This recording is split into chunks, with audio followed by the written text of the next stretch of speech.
자, 민규쌤입니다. 3.1 운동입니다. 트윈으로 해도 엄청 효율적이지 않은 것 같아서 그냥 하던 대로 하겠습니다. 교과서 174에서 176까지 프린트는 63차시입니다. 2학기 1회고사에 해당하는 시험 범위 마지막 부분이라고 보시면 됩니다. 자, 3.1 운동의 배경, 전개 과정, 의 및 영향 이렇게 구분을 해서 보시면 되는데 배경 보도록 하죠. 국제사회의 영향입니다. 이전 영상에서 교과서 부분은 이미 이쪽 봤습니다. 자, 레닌이 민족 해방운동을 지원하겠다라고 약속했어요. 레닌은 당시 러시아 혁명 이후에 러시아를 이끌었던 민족 지도자죠. 이들이 식민지의 민족 해방운동을 지원하겠다라는 내용을 발표했습니다. 이것이 우리에게 나름 희망이 되었고, 미국 대통령 윌슨도 민족 자결주의 원칙을 제시함으로써 이 두 가지 사건이 우리 민족의 독립의식을 깨우치는 데 큰 영향을 미쳤다. 자, 그리고 내부적으로도 독립의지를 천명하는 이런 모습이 나타나는데 첫 번째 중국이었습니다. 상하이에서 결성됐던 신한청년당이라는 단체에서 김규식이라고 하는 인물을 파리 강화회의에 파견했습니다. 자, 파리 강화회의는 1차 세계대전이 종결되고 1차 대전을 마무리 짓기 위한 회의였어. 국제회의. 그래서 독일에게 엄하게 벌을 주려고 했던 것이었습니다. 이때 우리의 독립의지를 나름 표명하기 위해서 파견했다라고 보시면 돼. 자, 그리고 만주 지역에서도 무오 독립선언이라고 하는 것이 발표됐다라고 얘기했죠. 민족 지도자 39인이 독립선언을 발표했다. 일본에서는 유학생들이 28 독립선언이라고 하는 것을 발표했죠. 그래서 살펴봤습니다. 우리에게도 식민지 조선에도 민족 자결주의를 적용해달라. 그렇지 않다면 우린 끝까지 싸울 것이다. 이런 내용들을 담고 있었어. 173쪽의 내용이었습니다. 자, 이렇게 우리도 나름의 독립의지를 가지고 있었고, 이것이 폭발하게 된 국내의 요인은 무엇이었냐 이거야. 1919년 당시 고종이라고 하는 임금이 갑자기 죽습니다. 그래서 독살당했다 이런 소문이 퍼지기 시작해. 당시 고종의 나이가 대략 60대 후반 정도이긴 했어요. 당시의 기준으로 나이가 적지 않았지. 그럼에도 불구하고 평상시에 굉장히 건강을 잘 유지하고 있었던 이 국왕이 갑자기 죽었어. 그러다 보니까 이에 대한 의구심이 생겨났던 것이죠. 자, 그래서 민족의 이런 분위기에 편승해서 당시 종교계를 중심으로 대중적인 민족운동을 준비하게 됩니다. 자, 그래서 종교계 지도자들을 중심으로 민족대표 33인이 구성되었고요. 이들이 독립선언서를 작성하고 미리 전국 각지에서 함께 들고 일어날 수 있도록 미리 인쇄도 하고 배포도 했습니다. 자, 그래서 많은 사람들이 거리에 모여있을 고종의 국장일에 만세 시위를 벌이자라고 계획을 했던 것이죠. 자, 어쨌거나 나라는 망했지만 국가의 한 왕이었단 말이야. 그 왕의 죽음을 장례를 치르는 날이니까 사람들이 엄청나게 슬퍼하고 많이들 모일 거란 얘기죠. 지금 영국에서도 엘리자베스 2세 여왕이 서거했는데 굉장히 많은 영국의 시민들이 모여서 추모를 하는 모습들을 보이잖아. 자, 이런 상황이었다. 그렇게 보시면 돼요.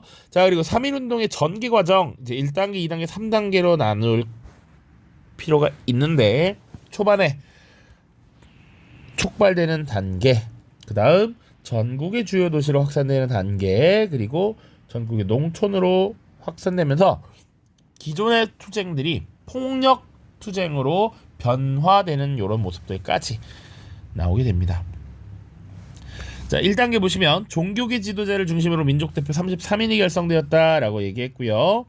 이들은 원래 독립선언서를 작성하고 미리 배포를 해놓고서 탑골공원에서 독립선언서를 발표하려고 했습니다. 자, 그런데 탑골공원에서 우리 국민들이, 식민지 조선인들이 다 듣고 있는 와중에 이런 행사를 개최하게 된다면 오히려 더 소란스러워지고 일제의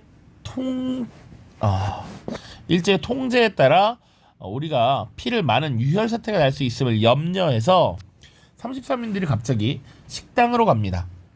그래서 식당에서 조용히 자신들끼리 만세삼창을 하고 우리가 독립선언을 했다. 우리는 뭐 어쩌고저쩌고 하면서 자진신고를 하고 체포를 당하게 되죠.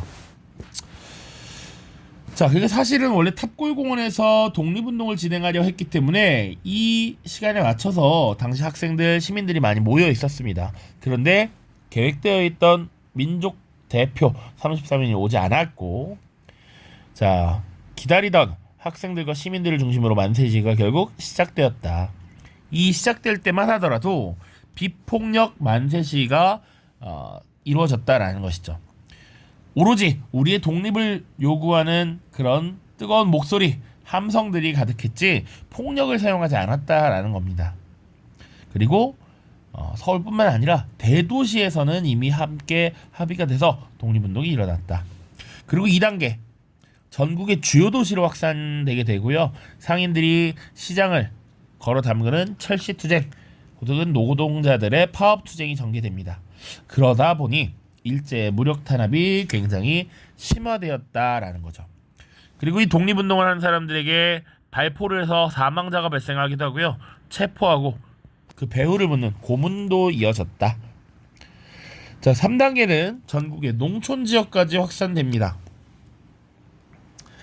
자, 토지조사령에 의해서 사실은 자기 땅을 빼앗긴 사람들도 꽤 있었죠. 일제의 강압적인 통치 방식에 불만을 품고 꾹 억눌려 왔던 것이 폭발한 사람들이 있었다라는 것이지. 그래서 민중이 주도하는 폭력 투쟁으로 발전하게 되었고요. 그래서 경찰서, 헌병주제소, 면사무소 등 식민 통치 기관을 공격하고 부수고 이런 모습들이 나타난다. 또 국외로도 확산되면서 만주, 연해주, 미주 지역에서도 대규모 시위가 전개되었다. 이런 내용들 정리하면 되겠습니다. 특히 우리 교과서에도 아마 사진이 있을 텐데 미주 지역에 필라델피아에서 시가 행진을 하는 것들이 사진 자료로도 남아 있죠. 보시면 되겠습니다. 자, 3.1운동의 전개 과정에서 발표된 기미독립선언서입니다. 5등은 이에 자 조선의 독립국임과 조선민의 자주민임을 선언하노라.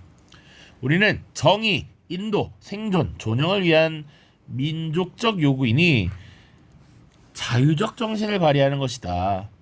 우리가 너희를 적대시하는 것이 아니라 우리가 우리 민족의 자유를 요구하는 것뿐이다. 그러니까 끝까지 우리 함께하자, 이런 얘기들을 하고 있습니다.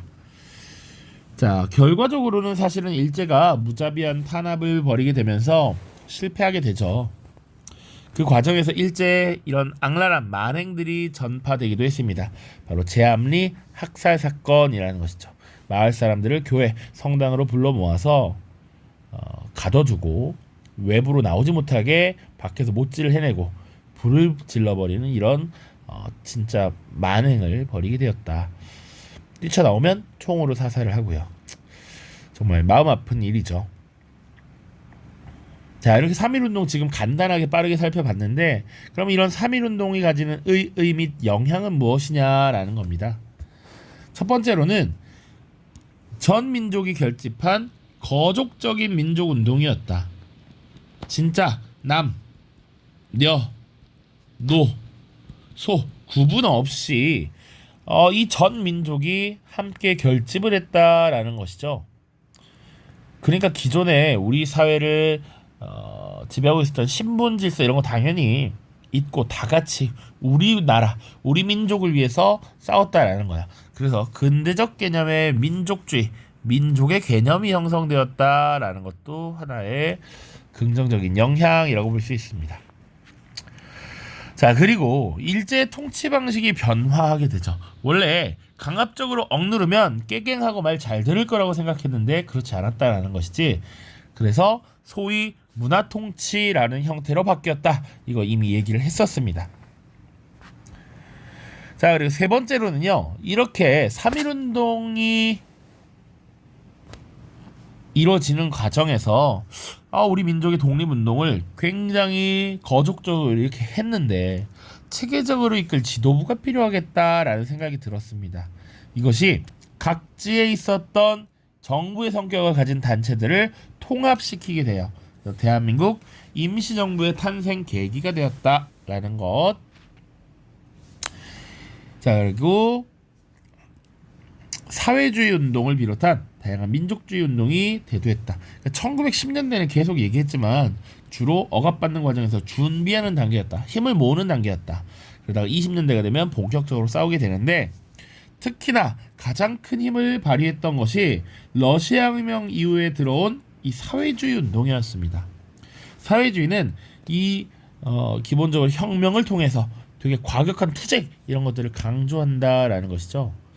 그러니까 생산 시설을 갖춘 이 자본가 계급과 노동자 계급의 끊임없는 계급 투쟁, 혁명을 통해서 살기 좋은 사회를 구성한다, 만든다라는 의미이기 때문에 굉장히 민족주의 운동을 다채롭게 만드는 요소가 되기도 했습니다.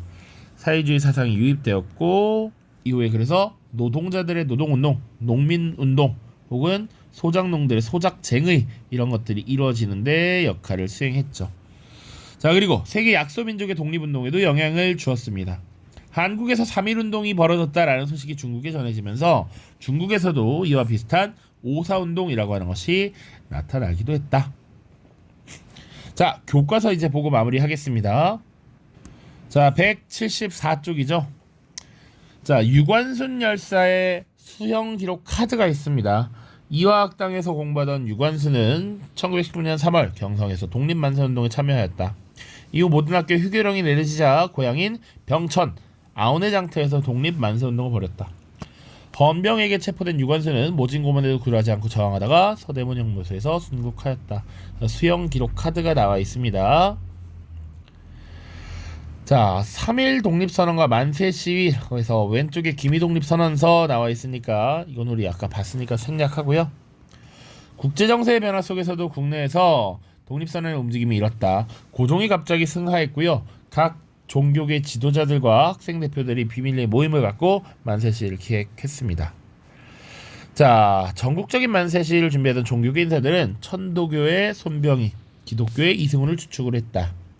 그리고 불교고의 한용운이 연합함으로써 33인의 민족대표를 구성했죠. 여기 나오는 이승훈은 그 이승훈이 맞습니다. 신민회 오산학교 그 이승훈이 맞아요. 그리고 독립을 선언하고 대중적인 비폭력 운동을 전개한다라는 방침을 세웠습니다. 그리고 군중이 많이 모이는 고종의 국장일에 만세 시위를 벌이기로 했다. 그리고 독립선언서를 미리 경성과 지방의 여러 도시에 몰래 배포했고요. 3월 1일에 실제 시위가 과격해질 것을 우려했던 민족 대표들이 경성 인사동의 태화관이라는 곳에 모여서 독립을 선언하고 자진 체포되었다라는 것이죠. 자, 그러다가 기다리던 학생들과 시민들이 탑골공원에서 독립선언서를 발표하고 독립만세를 외쳤다. 그리고 비슷한 시간에 대도시에서는 함께 일어났다라는 겁니다. 1단계입니다. 1단계. 그 다음 만세시의 발전과 일제 탄압, 이제 2단계로 넘어가야겠죠. 전국의 주요 도시로 넘어가게 됐고 나중에 노동자, 농민, 상인 등이 모두 참여하는 이런 모습들이 나타났습니다. 그리고 이게 2기였고 3월 중순을 지나면서 농촌 지역으로 확산됐고 장날의 장터를 중심으로 시위가 일어났다. 그런데 무단 통치하에서 굉장히 차별을 많이 받고 각종 부역에 시달리던 농민들은 너무 빡쳐서 적극적으로 참여했고 그리고 폭력적인 무력 투쟁의 양상으로 변하기 시작했습니다. 일제가 강력하게 진압을 했기 때문에 그에 대한 대응 차원에서 이런 모습이 더 나타났다라고 보시면 됩니다. 자, 일제는 제암리를 비롯한 전국 각지에서 무자비한 학살을 자행했고요. 외국에서도 학살이 이런 만세 시위가 이어졌다. 아까 얘기했던 필라델피아 한인자유대에서 행진하는 재미 한인들 있습니다. 보시면 코리안 인디펜던스 리그라고 돼 있죠. 자, 그 다음입니다. 제암리 학살 현장의 내용들 한번 읽어보시면 됩니다. 자, 그래서 당시 선교사였던 스코필드가 이 현장을 기록하는 사진과 글을 남겨서 미국 언론에 보내면서 이것이 전달이 되었죠. 자, 그 다음 의입니다. 신분, 직업, 종교들의 구분 없이 모든 계층이 참여한 최대 규모의 민족운동이다. 무단 통치에서 문화 통치로 바뀌는 계기가 되었다. 독립운동을 조직적이고 체계적으로 이끌 지도부의 필요성을 제기하면서 임시정부가 수립되었다. 이후 만주와 연해주에서는 무장 독립군의 활동이 활발해졌다. 자, 그래서 바로 우리 뒤에 1920년대 독립운동 다룰 텐데요. 이제 무장 독립투쟁이 벌어지게 됩니다. 대표적으로 청산리 대첩, 그리고 그 전에 봉오동 전투 이런 것들이 나타나죠. 또 필기 노트에 없었던 거, 만세 시위에 참여한 노동자와 농민, 청년, 여성들은 자신들의 역할을 깨달았다. 자신들의 중요성 이런 것들을 자각하게 되었다라는 것이고요. 중국의 오사운동에도 영향을 주었죠. 오사운동이 왜 일어났는지 한번 읽어보시고, 3.1운동의 성격과 양상 나와 있는데, 자, 4월 1일 경남 밀양에서 부산에서는 학생들이 독립을 위해 만세를 외친다. 그래서 이런 목소리들이 나오고 있었다. 자, 이장옥 등은 조선 독립 만세라고 쓴 깃발을 세고 만세를 외쳤다. 자, 자료 2번 보시면 검거된 사람의 직업별 구성 보시면 정말 농민들도 굉장히 많이 참여했고, 학생들, 상공업자들, 노동자들, 심지어 무직까지 다양한 신분의 계층의 사람들이 함께 이 3.1운동에 참여하였다라는 것이 의미가 있는 것이고요. 3.1운동 직후에 일제가 수집한 한국인의 불만 상황입니다. 민족적으로 차별을 당했다. 법령 제도 개정을 요구했다. 그리고 식민지 재정 충원 과정에서 자신들이 불만이 많았다라는 것이죠. 자, 그래서 상대적으로 이 식민지 통치 정책에 대한 전반적인 불만이 많았다라는 것을 인지한 총독부는 기존의 무단 통치를 문화 통치로 바꾸는 이런 모습들을 보여주었다 정도 보시면 되겠죠. 자, 다음 영상에서는 임시정부로 만나도록 하겠습니다. 모두 고생 많았습니다. 안녕.